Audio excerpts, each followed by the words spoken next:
You know our first guest tonight from films such as Hustlers and Crazy Rich Asians and shows like Fresh Off the Boat and The Terminal List. Her book, Making a Scene, is on sale now, and she stars in Lyle Lyle Crocodile, which is in theaters everywhere this Friday. Please welcome back to the show, Constance Wu, everybody.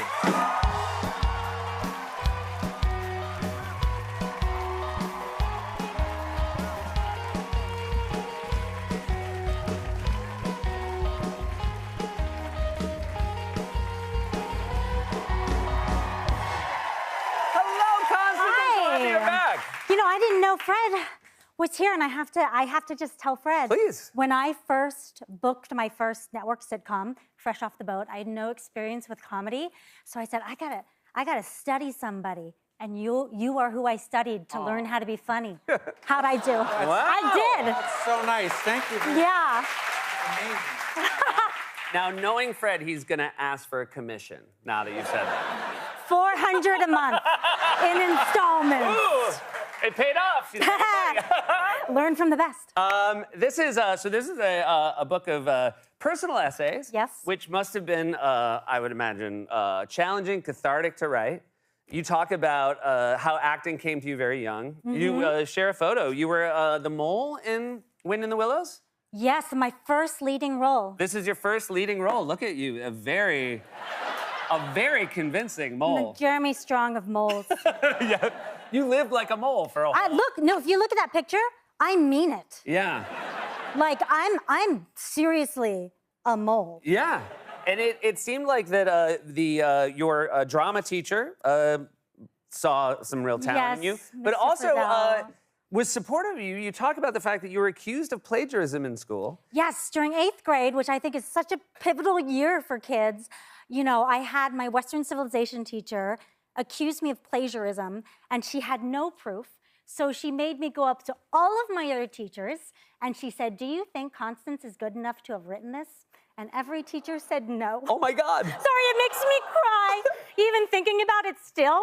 But the only teacher who said I wrote it was my drama teacher, Mr. Frizzell. And he said, of course she wrote it. And I knew, it's funny, I had been like so focused on the pain of that story. It wasn't until I wrote it in my book that I realized, I was like, oh my God, no wonder I ended up being an actor. Like, my drama teacher, Mr. Frizzell, was the only one who believed in me. Yeah, that's really amazing to have someone supportive like that. Yeah. He was like, would a plagiarist make a mole this good? He was like, I'll tell you this, there's not a single other kid in this school that could have been a mole like her. That's the truth. So another thing you write about, which received quite a lot of attention when it first happened, which is you were on a show, Fresh Off the Boat. Mm-hmm. It got renewed, which I think for most actors is a really exciting thing.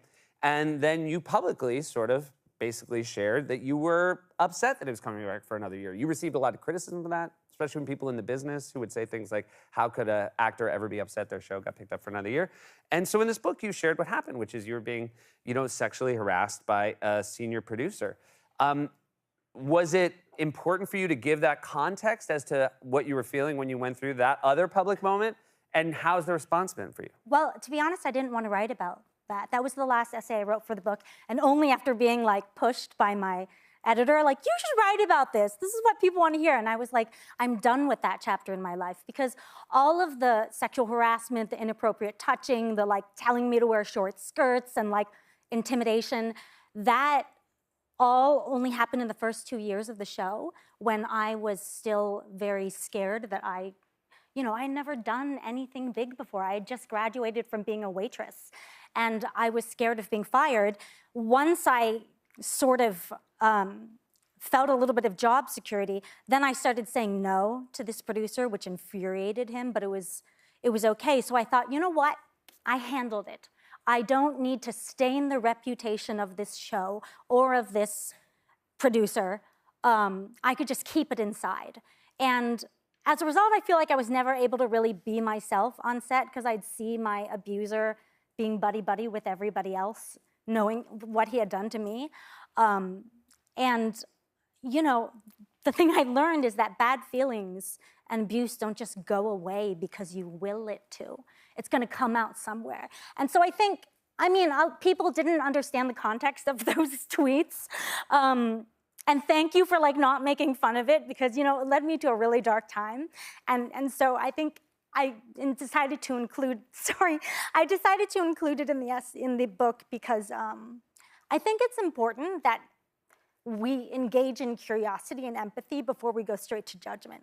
Because if somebody does something out of character for them, usually it means something's going on in their life. Sorry. No, that's all right. I think it's really great that you shared it. Yeah. And let me just say, you know, it's really, I think it's really special, not just that you gave context, but also it's really important to share, like, people have jobs to do, right? And they go to those jobs, and those jobs, that should be the hard part, is doing the job every day. The extra thing you had to do, that was an incredibly unfair burden. And it was before the Me Too movement, too, so I was like, nobody's gonna believe me, except for my middle school drama teacher. You know, like, so I just I didn't know what to do. You were like, there's only one Mr. Frizzell out there, I'm in real trouble.